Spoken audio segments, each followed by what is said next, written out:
Bran woke to the sound of rain tapping softly outside the cave. The air was damp, and a cool breeze crept through the opening in the rocks. His body still ached, but the pain was duller now. His bandages had been changed. The herbs Mira used gave off a sharp smell, but they seemed to be working.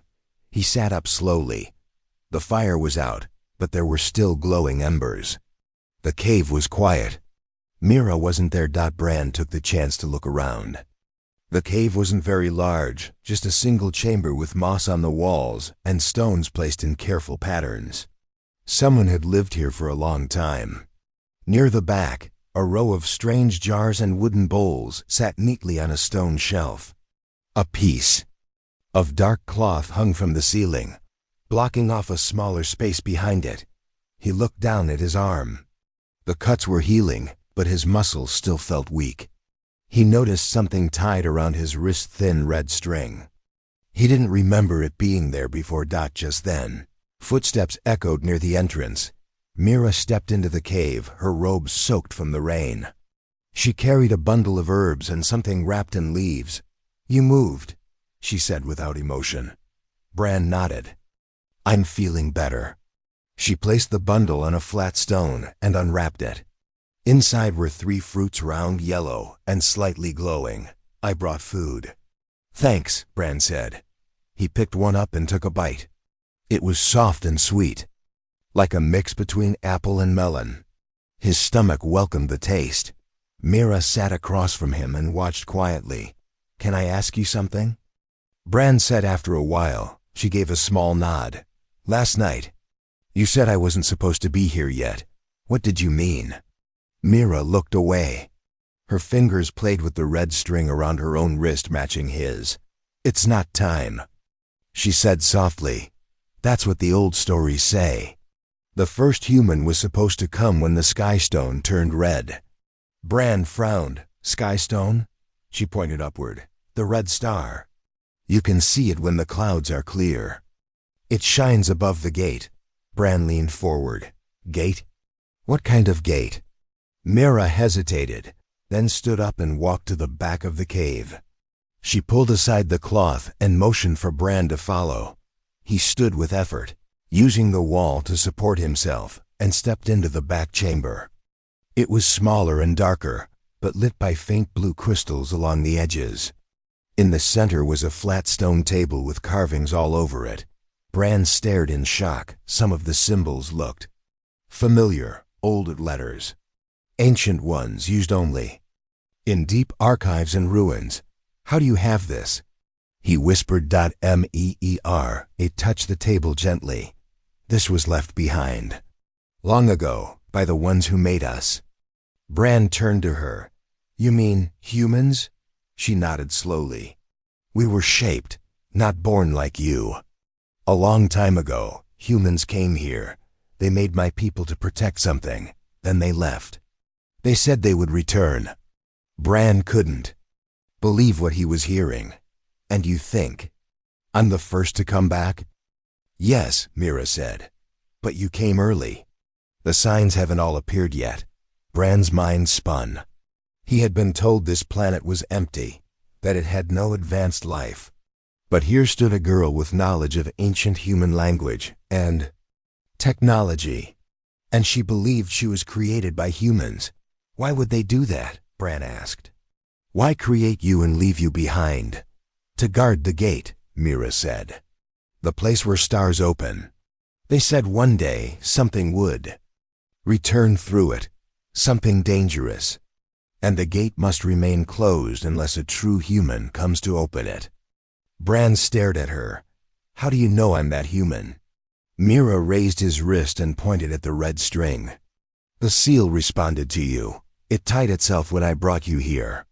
That only happens when the old blood is near." He looked down. The string did feel strange warm, almost alive. Before he could speak again, a distant sound echoed through the forest. A deep hum, followed by a sharp crackle. Mira's face turned serious. "We must hide.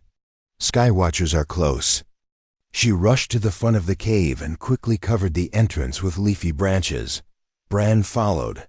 Limping. Outside, the rain had stopped, and low clouds drifted across the sky.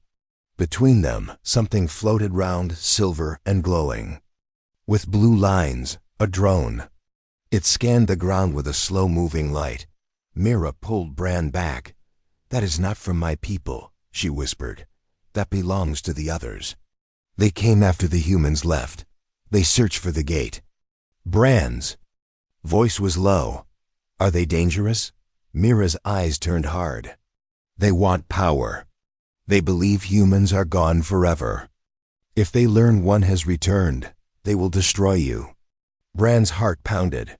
"So what do we do?" he asked. "We wait," she said. "And then I show you the place the stories warned us about. The place only a true one can open." Bran looked at her closely now, not just as a strange, alien girl, but as someone holding the key to a history long forgotten. And somewhere deep inside, he felt something awaken. A pull, as if this planet had called him here. Bran walked carefully beside Mira, his hand resting on a branch for balance. His wounds were healing, but his legs were still weak.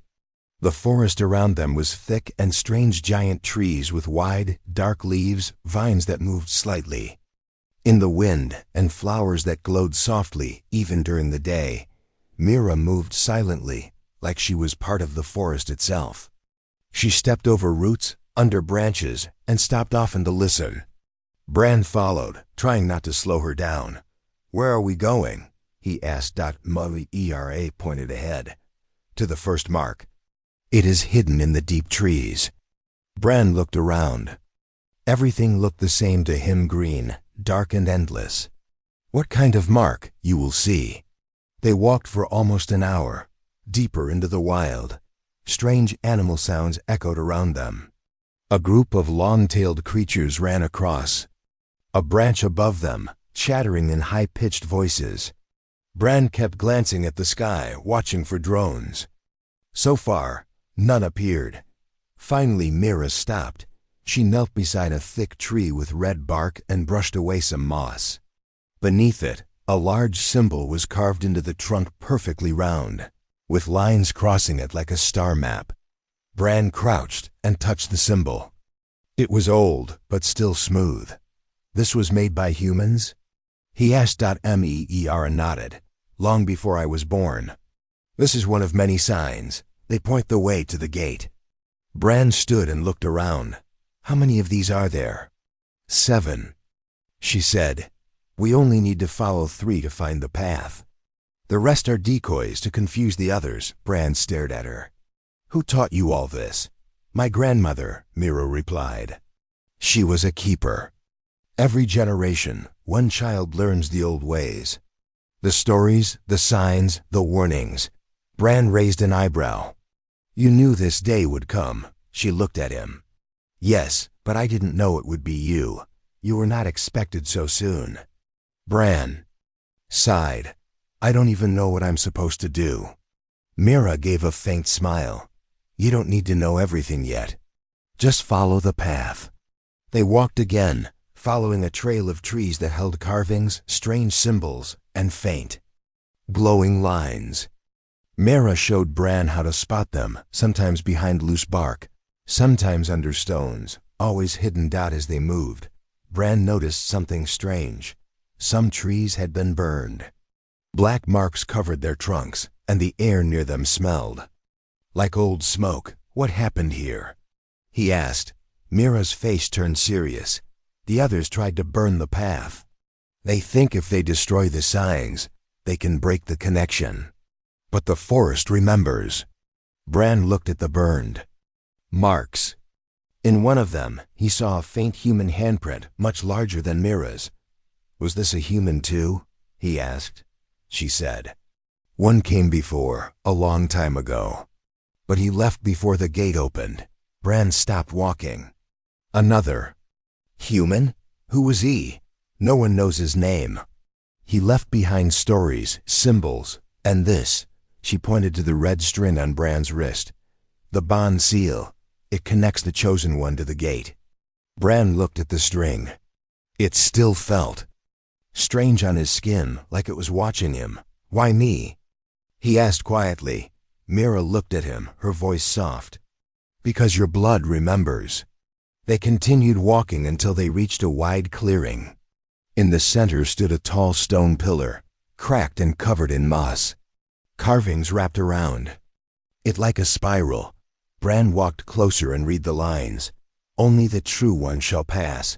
The path opens with memory, not force." He traced the letters. They were old, but still sharp. "I don't understand. What does it mean?" Mira stood beside him. "It means the gate can't be broken or opened by machines. Only a human who remembers the old bond through feeling, not just knowledge, can open it." Bran sat on a flat rock, thinking. Everything he'd believed about this planet, about his mission, was changing fast.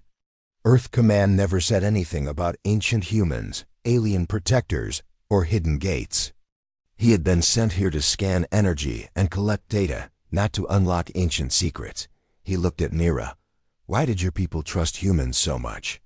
She looked up at the trees. "Because the first ones were kind. They gave us life, language, and purpose. They didn't rule us. They asked us to protect, not serve." Bran nodded slowly, "And now they're gone." Mira's voice was calm. "Not gone, just silent, maybe waiting." They sat quietly for a while, the forest around them alive with sounds, birds, insects, wind. Then Mira stood. "Come, I will take you to the second mark." Bran followed her through a narrow path covered with fallen leaves. But after a few minutes, Mira stopped suddenly. She raised a hand. "Someone is here." Bran froze. He heard it too, a soft rustling ahead. Footsteps, slow, careful. Mira pushed Bran behind a tree and motioned for him to stay low. She pulled out a small stone from her robe. It glowed faintly blue in her hand. The sound came closer. A figure stepped into view. It was tall, covered in silver armor with sharp shoulders and glowing red eyes. Not a human. Not like Mira either. Bran whispered, "Is that a drone?" Mira shook her head. "No, a scout, one of the others." The figure stopped near the pillar and scanned it with a device. It didn't see them. Meera leaned closer to Bran. "We must go around. If it reports back, more will come." They crawled quietly away from the path, circling wide through the thick brush. Bran's heart raced. Every twig snap felt loud. Every movement felt dangerous. After a long, tense hour, they reached the second tree with the next mark. It was safe, no sign of the enemy. Mira exhaled. "We made it." Bran looked back. The forest was calm again. But now he knew others were watching, and they were getting closer. Bran didn't remember the fall. He only remembered the sound, the high-pitched whine of the warning alarm, the flashing red lights inside the cockpit, and the thick smoke choking his lungs.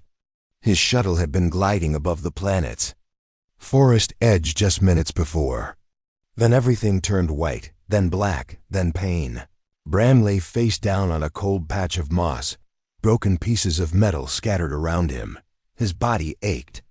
One arm wouldn't move, and blood slowly leaked from a deep cut on his side. Trees loomed high above him, their trunks thick and twisted. Strange birds chirped in the distance, and unfamiliar creatures rustled through the undergrowth. He tried to push himself up, but his legs trembled and gave out. His head throbbed. The emergency beacon, he had to reach it. With great effort, Bran rolled onto his back and stared at the gray sky through the leaves. Somewhere far away, thunder rumbled. He blinked slowly. His vision blurred. He needed help, but there was no one out here. Earth Command had warned him this was an uncharted world. The mission was to map the terrain and scan for energy sources. Nothing was supposed to live here. No cities, no people. Just trees, mountains, and silent stone ruins. But something had shot him down. He reached for the beacon strapped to his belt. His fingers brushed against it. Then a shadow moved between the trees. Bran froze. His hand tightened around the small device.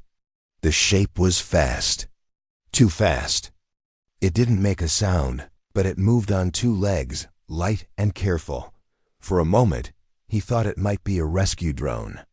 But then it paused just outside his vision, hiding behind the thick vines. "Who's there?"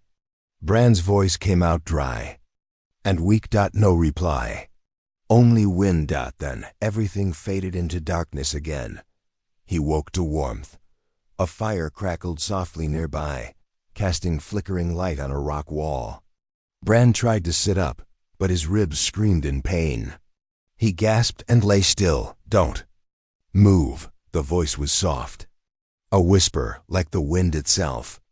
Bran turned his head slowly. A figure sat beside him, small, thin, not human. She had long silver hair braided tightly behind her head, and her skin was smooth and pale blue. Large dark eyes looked at him with caution. She wore something like a robe made of leaves and vines tied together with careful knots. Bran's heart pounded. He opened his mouth, but no words came. The girl reached out slowly and pressed a damp cloth to his side. He flinched. "You're lucky," she said. Her voice was calm but firm. "If you had bled longer, you would be dead." Bran finally found his voice. "Who are you?" She didn't answer. She looked at him for a moment, then turned away and dropped some herbs into a boiling pot. "You should sleep more," she said, not looking back. "Your body is not ready to stand." "I need to contact my team," Bran muttered. "I have a beacon. I took it," she said. "Too dangerous. The Sky Watcher drones will find you." He stared at her. "There are drones here." "Yes," she said simply. "Many eyes in the sky. They come after loud things. Bright things, like your crash." Bran coughed weakly. "I thought this planet was empty. It's not." She turned back and placed a wooden bowl near him. Inside was some sort of soup, green, thick and steaming. "Eat," she said. Bran hesitated. Then hunger took over. He sipped carefully. It was bitter, but warm. It felt like life returning to his chest. "You're helping me," he said slowly. "Why?" The girl stared at the fire. "Because I saw you fall. You looked small. Lost." Bran frowned. "You speak English," she smiled faintly. "Only a little. I learned from the ruins." His breath caught. "Ruins?" She looked at him now, her eyes curious. "You don't know, do you? About this place?" Bran shook his head. "I was told to scan the land, that's all. Nothing more." She stood up quietly. "Then they lied to you." Bran stared after her as she disappeared deeper into the cave. That night he didn't sleep. The pain in his side was worse. He looked at the cave walls. Faint symbols were etched into the stone, glowing softly in the firelight. Curved lines, circles, human numbers. The girl returned with a bundle of roots and began to crush them with a stone bowl. "Your name?" he asked weakly. "What is it?" She looked at him for a long time. "Mira," she said finally. "Mira, I'm Bran." She gave a small nod. A silence settled between them. Then she moved closer, kneeling beside him. Her voice dropped low. "You are not supposed to be here yet," she whispered. Bran blinked. "What?" She shook her head, as if regretting she said anything. "You must rest," she said. "There is more you must see. Later." And just like that, she turned and vanished into the dark of the cave again, leaving Bran staring at the flickering fire, his mind filled with questions and the weight of that one strange whisper, "You are not supposed to be here yet." The second mark glowed faintly under Bran's fingers. Unlike the first one, this symbol was sharper, like it had been freshly carved. The lines formed a shape like an eye, and inside it was a star. Bran didn't know what it meant, but it stirred something in him. A memory that didn't feel like his own. "This one is newer," Bran said quietly. Mira nodded. "It responds to you. That means the path is waking." Bran looked around. The forest here felt different. The trees were darker. The ground was colder. The wind didn't whistle, it whispered. "Where does the path lead now?" Bran asked. Mira's eyes became serious. "To the Forbidden Zone." Bran stood slowly, brushing leaves from his leg. "Why is it called that?" "Because no one who enters it comes back." They walked for hours. The deeper they went, the stranger the forest became. Branches curled like claws, and roots moved slightly when stepped on. Bright blue mushrooms lit the shadows, and strange vines pulsed with light, as if they were breathing. Bran kept close to Mira. She seemed calm, but her eyes scanned every branch, every shadow. She moved like someone who had trained for this moment her entire life. Suddenly, Mira stopped. She knelt and placed her hand on the ground. "Here," Bran looked down. The earth was cracked in a perfect circle, about 3 meters wide. The cracks formed a symbol, a triangle with 3 dots inside. "This is the border," she said. "Beyond here, the forest no longer listens to us." Bran didn't understand. "Listens?" Mira stood. "This forest is alive. It knows who walks inside it. The trees helped hide us for many years. But beyond this point, something older is watching." Bran swallowed hard. "Older than you?" She nodded. "Older than my people. Maybe older than the humans who created us." Without another word, Mira stepped across the circle. Bran hesitated, then followed. Inside the Forbidden Zone, the air was heavier. Bran felt it in his chest like he was walking underwater. The sky above seemed darker, though it was still daytime. No birds sang, no insects buzzed. It was as if the forest was holding its breath. Mira whispered, "Stay close." Bran looked at the trees. They were tall and thin, with smooth black bark and no leaves. Their tops vanished into the mist. Symbols glowed softly on their trunks, some human, some not. They reached a wall of stone half buried in vines. Mira pushed them aside to reveal a door metal, round and sealed tight. "This is one of the old entrances," Mira said. "It leads to the tunnels beneath the gate." Bran touched the metal. It was cold, smooth, and hummed under his hand. "How do we open it?" Mira looked at him. "You already are." The red string around his wrist began to glow faintly. The door beeped once, then split open with a hiss. Bran stepped back as the heavy door slid into the ground, revealing a dark tunnel lined with pale blue lights. Mira gave him a small nod. "You are the first in 1,000 years to pass through this door." Bran didn't feel like a hero. He felt like someone walking into a place meant to stay hidden. The tunnel was quiet. Their footsteps echoed off the metal floor. Bran's hand brushed the walls as they walked, covered in old markings. Some like stories, others like warnings. "I thought you said your people were made by humans," Bran said. "But this place, it feels different. Like it doesn't belong to either of us." Mira looked ahead. "That's because it doesn't. My people were made outside. This place was already here when the humans arrived." Bran's eyes widened. "Then what's inside?" She paused at a metal gate at the tunnel's end. "We don't know. We only guard it." The gate was covered in symbols, some glowing, some faded. Bran stepped forward, and the red string around his wrist pulsed again. The gate opened. Beyond it was a wide chamber. Bran stepped inside and stopped. The walls were filled with pods, hundreds of them.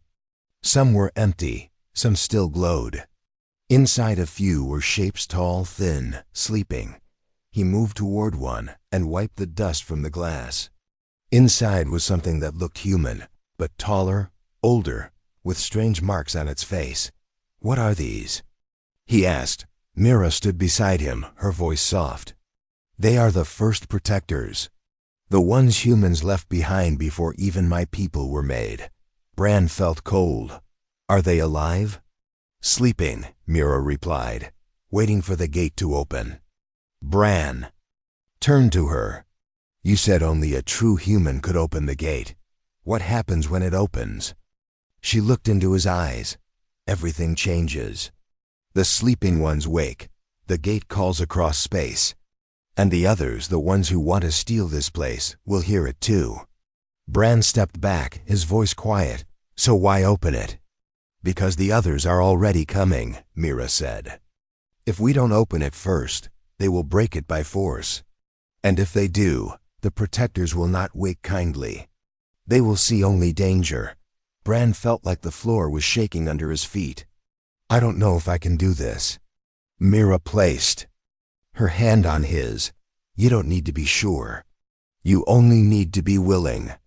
A sudden sound broke the silence and alarm. A red light flashed above the door they entered. Mira turned sharply. They found us. The others are here. Bran's eyes widened. Can we fight them? Not yet, she said. We must wake the first, now. She pulled him toward a pedestal in the center of the chamber. On it was a circle with hand marks and symbols glowing around it. Place your hand here, Mira said. Bran hesitated. The alarm grew louder. He took a breath and placed his hand on the pedestal. The red string lit up like fire, and the symbols glowed bright. A deep hum filled the room. The pods shook. The sleeping ones began to stir. Mira looked at him, her voice full of awe. You did it. You woke them. The air in the chamber turned heavy. A deep hum echoed from the walls as the ancient pods lit up one by one. Blue lights blinked in rhythm, and a low sound like a distant heartbeat filled the tunnel behind them. Bran stepped back, eyes wide. Inside the glass pods, tall figures slowly moved. Their skin was pale, almost white, and their bodies were thin but strong. Symbols ran across their arms and necks, glowing faintly. They're waking, Bran whispered. Mira stood beside him, her voice low but calm. The first protectors. They're older than my kind, stronger, wiser, but only loyal to true humans. Bran looked at the red thread on his wrist. It glowed brightly now, as if it knew something had changed. A pod opened with a soft hiss. One of the protectors stepped out, tall and quiet. His eyes opened slowly, deep, silver, and full of thought. He looked at Bran first. For a long moment, neither of them spoke. Then the protector knelt down on one knee. Bran stared in shock. Why is he kneeling? Mira spoke softly. Because he knows what you are. The code inside you has awakened. The code? Bran asked. She nodded. Your DNA carries the ancient key. The first humans left a piece of their power in there. Bloodlines. Not all humans have it, only a few. That's why your shuttle was shot down. The others felt your signal. Bran felt a chill run through him. They knew I was coming? They sensed your presence, Mira said. Your landing shook the energy fields around the gate. The forest itself responded. And so did the machines under the soil. More. Pods opened now. 5, 10, 15. The protectors stepped forward one by one, and every single one of them knelt before Bran. He looked at Mira, confused. But I'm just a scout, a low-level explorer. I don't even have full training. Mira smiled faintly. It's not about training. It's about what lives inside you. Suddenly the ground shook. Dust fell from the ceiling.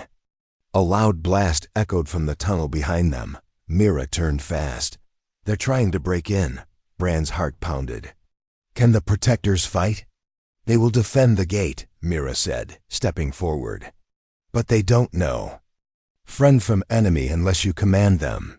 Bran looked back at the tall warriors now forming a circle around him.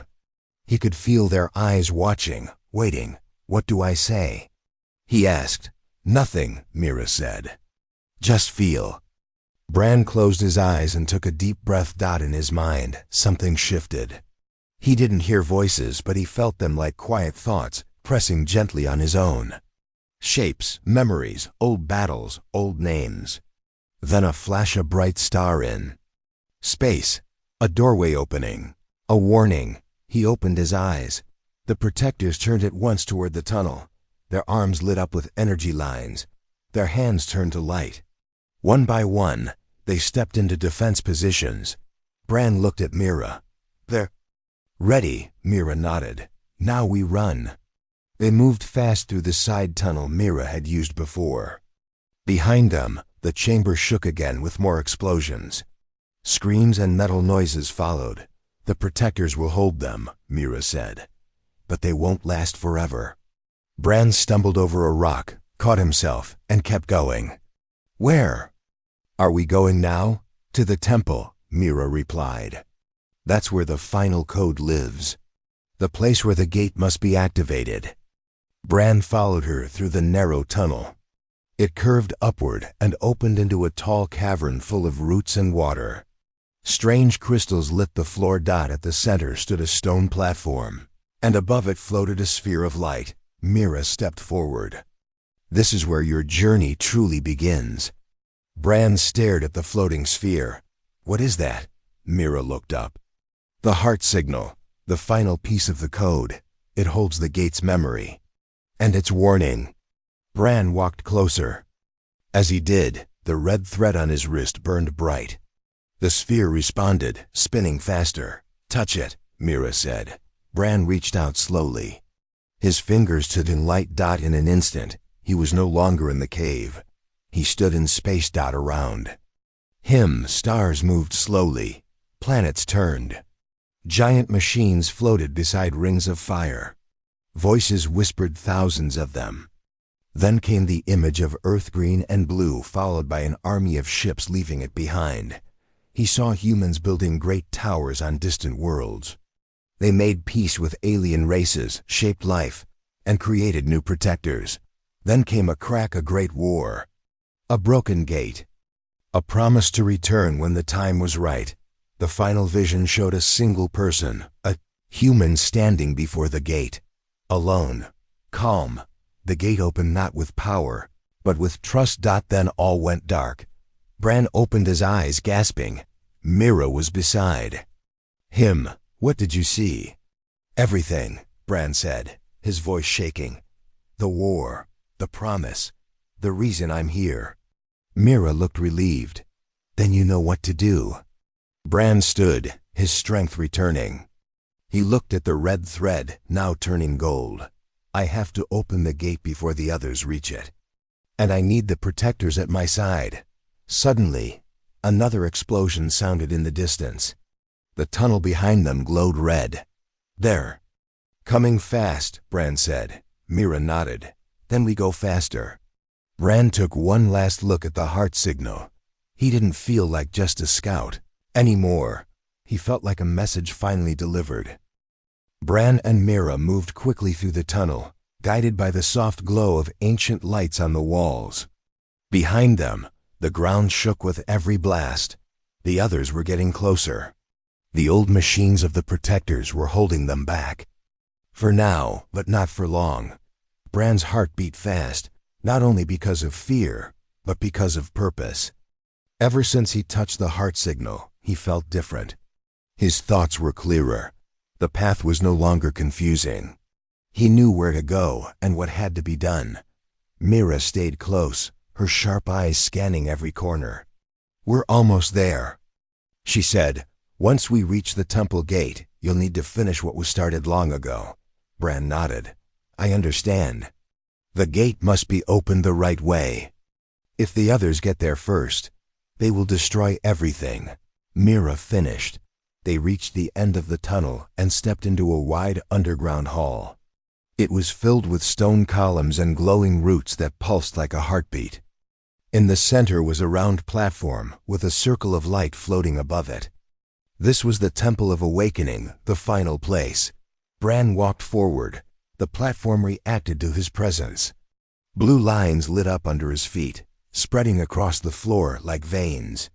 The circle above began to spin. Mira watched silently.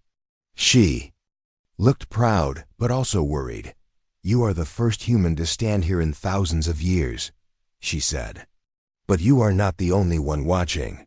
Bran turned. What do you mean? She stepped closer.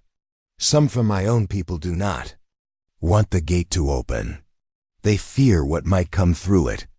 Just then, a sound echoed through the temple shouting. Footsteps. Not machines, Bran and Mira turned to see three figures rush into the room. They wore cloaks made of bark and cloth, their faces painted with tribal marks. One of them stepped forward, a tall man with pale blue skin and gold eyes. He pointed at Bran. "Step away from the gate," he shouted. "You don't know what you're doing." Mira raised her voice. "Rallan, stop, he's the one. The gate chose him." Rallan shook his head. "That doesn't matter. The gate must remain closed. If it opens, the old ones will return. And with them chaos." Bran stepped forward. "The others are coming right now. If we don't open the gate first, they'll break in with weapons. They'll take everything." "You speak like a soldier," Rallan growled. "But we have lived in this forest for generations. We don't need humans. We don't need war." Mira stood between them. "He is not here to bring war. He was brought by the code, by the will of the past. Just look." She pointed at Bran's wrist. The red thread had turned gold and now glowed brightly. Rallan looked, then hesitated. His eyes narrowed. The others behind him whispered to each other. Bran took a breath. "I didn't ask for this. I didn't even know about any of this before I crashed, but I've seen the memory. I know why I was sent. The gate isn't just a door, it's a message to those who will return. It's hope." Rallan looked at Mira. For a moment, everything was quiet. Then the ground shook again, this time harder. A blast tore through the wall behind them. Metal drones flew in, spinning and scanning. Bright lights flashed. The others had arrived. "Get down!" Bran shouted. The protectors charged through the broken wall behind the drones. Their bodies shimmered with energy, their arms glowing like swords. They clashed with the machines, sending sparks flying. The battle had begun. Rallan and his followers joined the fight, using wooden spears charged with forest energy. Mira pulled Bran toward the platform. "Now, Bran." "The gate must open." Bran stepped into the circle. The light around him rose into the air. The platform below his feet changed, showing symbols and patterns. His wrist thread turned white-hot. A soft voice filled the air, not Mira's, not anyone's. It came from the gate itself. "Identify." Bran spoke clearly. "Bran, human, code-bearer." "Bloodline confirmed." "Do you accept the path?" "Yes," Bran said. "I do." "Then speak the final word." Bran hesitated. He looked at Mira. "What is the final word?" She stepped forward. "You already know it. It's in your memory now." Bran closed his eyes. In the dark, he saw the vision again. The stars, the war, the peace, the broken promise. And one word repeated over and over. He opened his eyes. The temple lights turned white. Bran spoke. "Unity." A beam of golden light shot into the sky. From the center of the platform, the temple shook, not from destruction, but from energy. The ceiling above cracked open, revealing the sky far above. The gate was open. Outside the forest, the clouds parted. A hole in space appeared above the planet. Calm, silent, glowing dot ships moved through it, smooth, silver, and peaceful. Not like the others. These ships bore the old human symbols. A voice echoed from the sky. "The signal has been heard. We are returning." Bran stepped back, his heart full. The protectors stopped fighting. The drones fell. The others, sensing defeat, fled into the trees. Rallan dropped his weapon, eyes wide.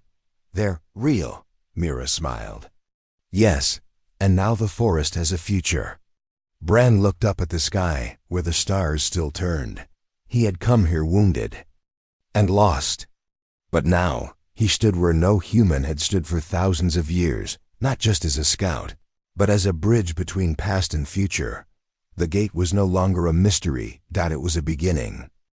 The golden beam from the gate still lit up the sky, rising like a tower of light. The storm clouds were gone now. The forest below was quiet. The battle had ended. The machines of the others lay broken among the trees, and the air carried the Smell of wet earth and victory. Bran stood in the center of the platform, breathing hard. The glowing thread around his wrist had faded now, turning to a soft silver. It no longer burned, it pulsed gently, like a heartbeat. Above him, the open gate shimmered in the sky. Peaceful ships moved through it. They did not come with weapons or loud engines. They came slowly, silently, like they were answering a call from a long sleep. One of the ships hovered above the clearing and opened. A soft light touched the ground. A group of figures stepped out, humans, but not like Bran's generation. They were dressed in silver-blue robes, their skin marked with old language symbols.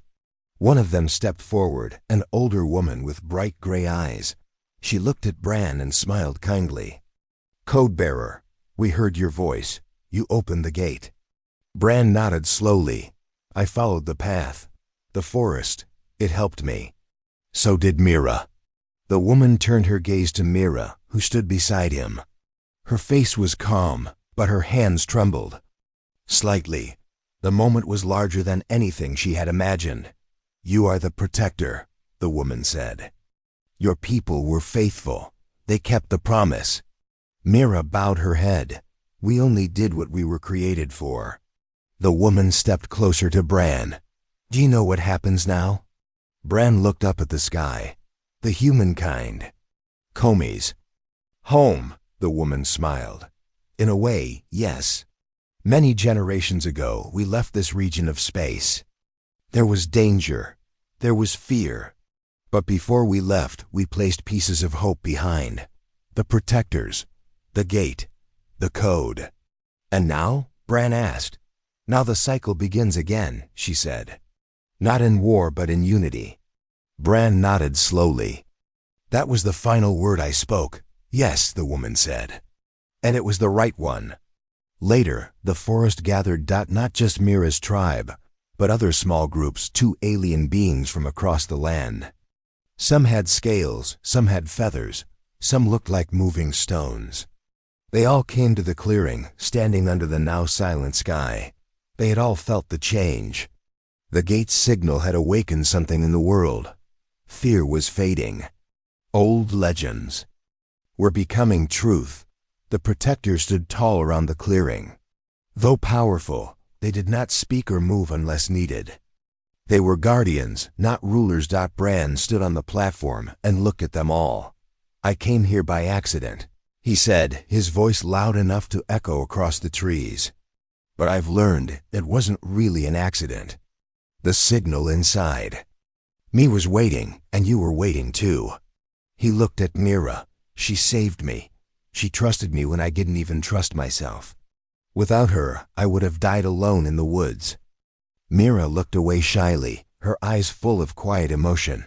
Bran continued, "We're not just here to take, we're here to share. The gate isn't a weapon, it's a bridge. And together, we'll build that bridge stronger." There was no cheering, no loud noise, just silence. And peace. And that meant more than any words. That night, Bran sat beside a small fire outside the temple.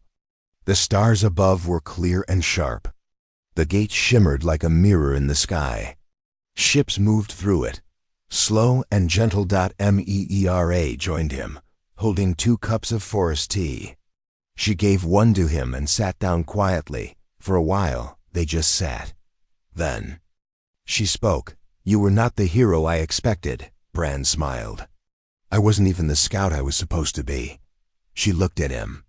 "But you were the right one. The forest chose well." Bran looked at the red string on her wrist. It matched. The silver one now resting on his. Somehow they had changed together. "Why did you help me?" Bran asked. "Back when you found me, I could have been a danger." Mira looked into the fire. "When I saw you lying in the forest, I felt something. Not fear, not confusion, just a pull. Like I had seen you before." Bran's voice softened. "You whispered something that day, before I passed out. Do you remember?" She nodded slowly. "What did you say?" Mira turned to him, her voice quiet but clear. "I said, you're not supposed to be here yet, but I'm glad you came anyway. Bran's chest tightened. For the first time since he crashed on this strange world, he felt truly calm. "I'm glad I came too," he said. They drank their tea in silence. The fire between them, the stars above, and the future ahead. 1 week later, a new base had been built near the ruins, small, simple, peaceful. Not for war, not for mining, but for learning and sharing. Human scientists from the returning ships began working with Mira's people. Together, they studied the gate, the protectors, and the forest. The others, those who had followed Rallen, had seen the truth and now helped protect what they once feared. Rallen himself visited Bran one morning. "I was wrong," he said. "You were not here to take. You were here to bring something back." Bran shook his hand. "Thank you for standing with us in the end." Rallen smiled. The forest has a strange way of guiding even the stubborn. In the following days, Bran was given a choice to return to Earth with the new fleet, or to stay. He stood at the edge of the gate, Mira beside him. "I thought I would want to go home right away." Bran said, "This is your home too now." Mira replied, "You're part of this story."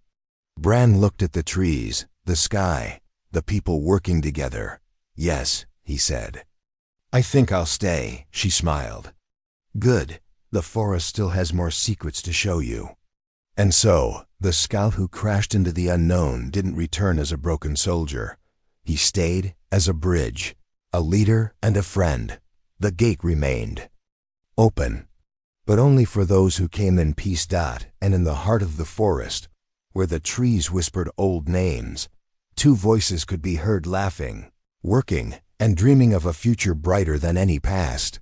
Together,